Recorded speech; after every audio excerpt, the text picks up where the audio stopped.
পোলছাতা একটি বিশেষ ধরনের বন্য ছত্রাক বা মাশরুম, যা সাধারণত বর্ষাকালে গ্রামের মাঠে, বনভূমি বা ঘাসে ঢাকা জায়গায় জন্মায়।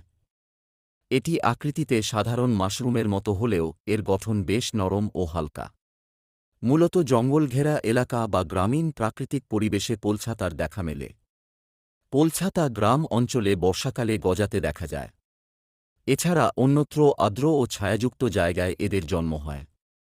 অনেক সময় গ্রামবাসীরা এই ছত্রাক সংগ্রহ করে রান্নায় ব্যবহার করেন। তবে সব ধরনের পোলছাতা খাওয়ার উপযোগী নয়। কিছু প্রজাতি বিষাক্ত হতে পারে, তাই চেনা প্রজাতি ছাড়া পোলছাতা খাওয়া উচিত নয়। পোলছাতা আমাদের প্রকৃতির এক নীরব অথচ অমূল্য সৃষ্টি। সঠিকভাবে চেনা ও ব্যবহারের মাধ্যমে এটি হতে পারে পুষ্টিকর ও স্বাস্থ্যকর খাদ্য, আবার অজ্ঞানতাবশত তা বিপজ্জনকও হয়ে উঠতে পারে। Bureau report, news network 7।